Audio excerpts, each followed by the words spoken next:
2 months ago, I took the brutal decision. It wasn't an easy decision because it took me 5 to 6 rejections in my college to finally get accepted to Microsoft as a full time software engineer.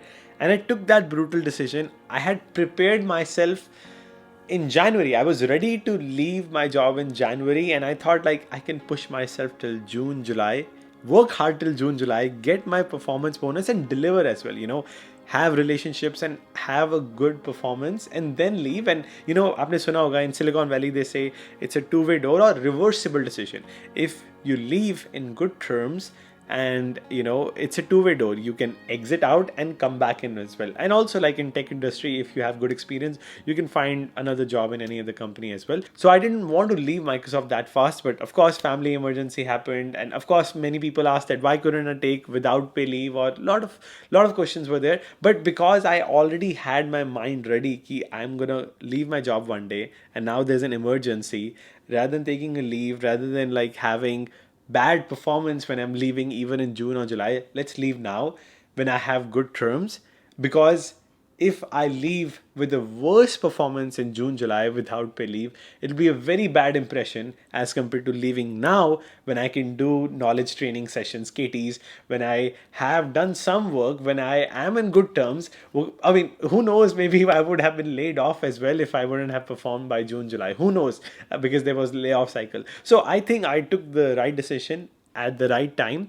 And now I want to make this video sharing what my plans are for the next 6 months of my career break. Of course, I am in the US, moving out, emptying my apartment, and going to live my life as a digital nomad for 6 months to 1 year, traveling in India, Asia. So that's what I shared in my previous video. That plan still holds. Don't think that I am in the US right now, the plan has changed. I'm here because at that time, because of emergency from my grandmother, I did not empty the apartment. Now I'm here to help Katie move out, empty the apartment, and sell my Tesla Model 3 car and stuff. So, okay. So, in the last 2 months, I did amazing new things. I took a lot of courses in AI. My interests grew in a company called Applied Intuition. So I was reading this blog. I'll show you that 9 startups that are competing with Waymo, 9 startups that are competing in the world of robotics. So these are the startups that I've been watching these days, and these are just fascinating because I tell everyone in my last few videos, I tell them, yaar, don't learn to code in 2025. That's what all the industry people are telling you. Jensen Huang, all the top AI folks, Sam Altman, and all these top folks will tell you, do not learn how to code because they make money through it. Even like, VS Code or Cursor AI, they have created tools so that you don't learn to code. The editor codes for you, these AI agents code for you. But I'm going to tell you once again something very important, that all these startups that I'm watching, all these skills I'm going to show you right now, they run on your coding skills. Coding is still very important. So in this era, coding cannot be taken just a tool to get job. Coding has to be taken way beyond, which is like a liberal arts subject. I was telling in my reel as well, if AI is a better speaker, if AI can calculate, that doesn't mean you don't learn math. That doesn't mean you don't learn public speaking. You still learn that. Similarly, if AI can code, you still need to solve problems and learn how to code. I remember I have so many friends who have mastered public speaking.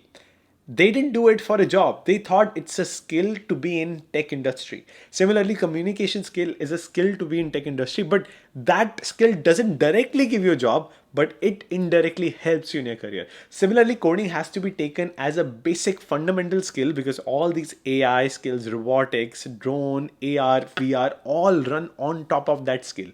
Better coders, better fundamental knowledge, irrespective of AI agents you're using, you will be hands down be able to build better products in any tech industry you want to be in. So take coding as just a liberal arts subject with which you may get a job. It could be like 2001 dot-com bubble when people were saying don't learn how to code because the whole startup ecosystem is dying. But people who still learned till 2004 when Twitter, Google, Facebook came, they were in a gold rush. Similarly, right now, if job market is not good, that doesn't mean you stop learning to code. You still need to learn code. This unemployment rate of double digits for coding or software engineers is just a myth, because people who are in arts and history, humanities, who are saying that they have single digit unemployment rate, 3 to 4%, they do jobs in other industries which are diverse, like working at Starbucks, working at call centers. They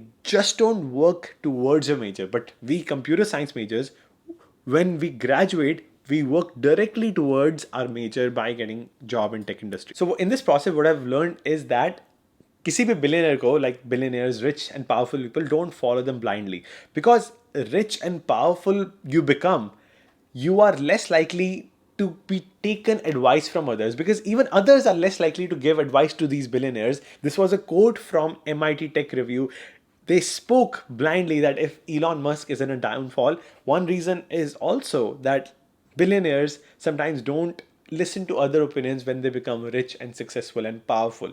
So do not follow anyone's advice blindly. But now let me show you my roadmap, what I'm going to do to get into my dream industry in AI. So I have a dream to get into AI, and the startup that fascinated me in the list of 9 startups which are competing in self-driving with Waymo. Waymo, like half of the taxi rides, half of the rideshare market in San Francisco is with Waymo, the self-driving taxi company, which is just mind-blowing. So a lot of startups like Applied Intuition. But before sharing my roadmap, I want to share that like this year is very, very difficult year for all international students. Like if you're thinking about going to even Canada, if you're not thinking about US, you're thinking of Canada. Canada is going to be tough as well, because 30% students from US are trying to get into like universities of Canada. So this industry of studying abroad is going to be very, very rough this year, because if you think about US, F1 visa pause, who knows when they will be reopened. If you think about UK, they banned international students except PhD for bringing dependents. And if you think about Canada, they have national cap on study permits they can give to their international students. Even Germany has blocked account requirements to $11,000 a year, tightening language proficiency. Every country is tough.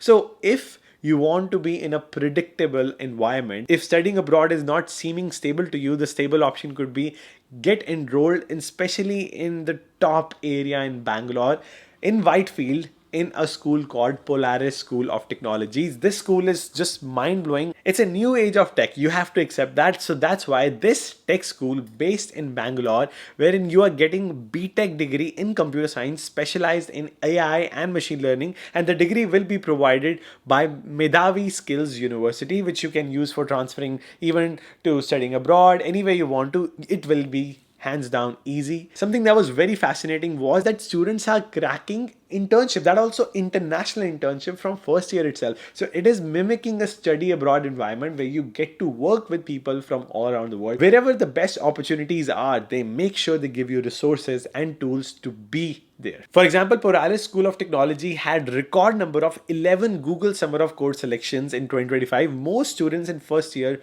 were computer science students. Even the stipend is pretty fascinating. Of course, 2 lakh per month for GSoC, LFX 2 selection, and 4 selections for the summer of Bitcoin. I have never seen that many students getting selected into open source coding competitions, as many as Polaris School of Technology. That also in first or second year. And for second year, the packages were even 6 lakhs. Okay, now let's together look at the curriculum. There are 5,000 plus hours of coding mandatory to graduate, which makes you an equivalent of an experienced coder with over 2 years of experience. 11 plus coding languages are taught in the first year itself. So you are like water. You can mend your skill for any tech job you want to. And just like when we study abroad, the curriculum is designed for us. हम कह सकते हैं, we can tell the teacher, oh, I want to learn Java 21, even if the books are Java 6. Similarly here, if you want to learn about Grok, you want to learn about DeepSeek, how they are made, they change the curriculum as per your requirement, as you want, like any university abroad. And they have world's top CEOs, CTOs coming to talk to you directly, who are also known as residential mentors, who stay on campus and are available for you to guide you. Once again, it is in the heart of Bangalore in Tech Park, and it's surrounded by all the MNCs you can think of, startups, which makes it easier. Your uniform wala formula na,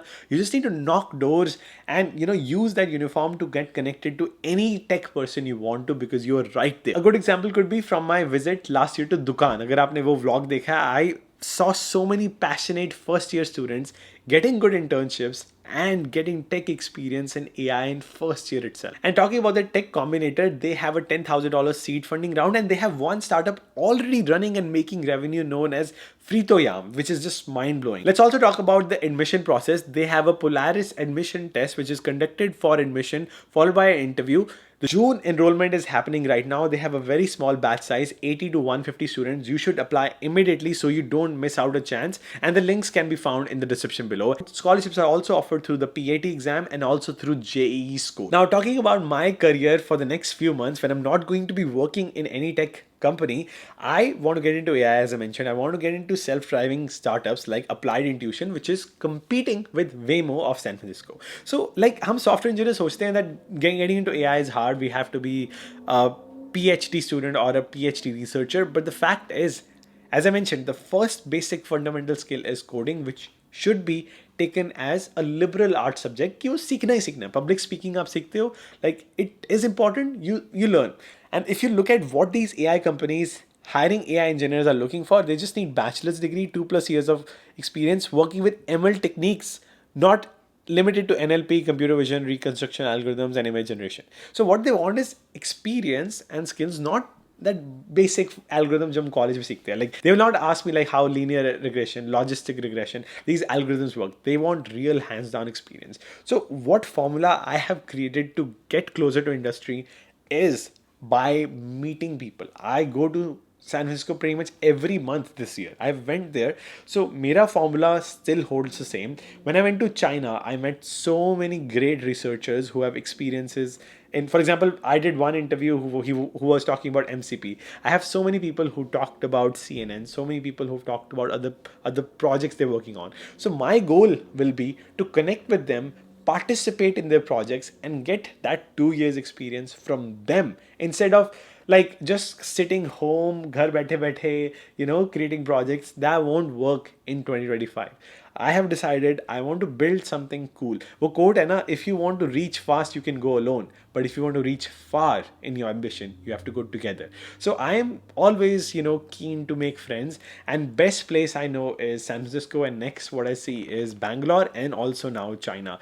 Just mind blowing. Like on meetup.com, even in China, I found this meetup where I went. I interviewed a researcher. It was such a fascinating feeling that the country where I don't know the language and I'm finding top researchers and that accessible. So you don't need to, tala nahi laga hua like IIT that you cannot get into and talk to a PhD researcher at IIT without getting your first connection. Over there in China, I felt like I don't know anyone. I just walked in and said that I'm coming from India, or I sometimes say I'm coming from America, whatever. But both works. You say from India, America, they're not biased, but it works, opens doors for you. So that is my goal. By traveling, I learn by traveling. I learn by working with others, by traveling in person. Wherever you want your career to be in, you just cannot sit at home and apply it'll happen. You have to sometimes go there, knock doors. My first internship happened like that. I went to Georgia Tech's career fair. I was a Georgia State student. Knock doors, find friends, get a step there, and then connect with all the top people I wanted to be. Even at Harvard, I sometimes I feel like Harvard is so open. Like koi bhi conference mein sometimes you can just walk in. Even though I had tickets, sometimes I remember they were like, "Oh, you're late. It's okay. You don't need to buy a ticket." Like they're so nice. They're so open. This is an open world. Even at Stanford, I remember I can tell you for Stanford Tree Hacks, the hackathon, I got rejected. But if you go there, the hackathon happens in an open place. You can just submit a project without even getting accepted to that hackathon on DevPost and win prizes. That has happened with many students. So just don't think that ki yaar, one way to enter is sit at home, apply referral. No, cold email. This won't work as much as going there and talking to people works. Even in Bangalore, I went to WeWork. Bangalore mein WeWork mein, I found so many great people. I just asked them, hey, what teams of Apollo.io, like I met some person from Apollo, I met some person from Datadog, all these US startups in Bangalore. I was like, what teams of those companies work here? If there are AI teams, they were like, yeah, AI team sits there. So you talk to them. It's that easy. One question. India mein small talk nahi hoti, but direct one question, direct answer, and I got in to connect with people in India as well. So with that being said, that is going to be my digital nomad slash learning path for the next few months. And do not forget to check out Polaris School of Technology, because Bangalore, by knocking doors, will open your world into Bangalore's great startup ecosystem as well. Thank you so much for watching, and I'll see you guys in the next one. Goodbye.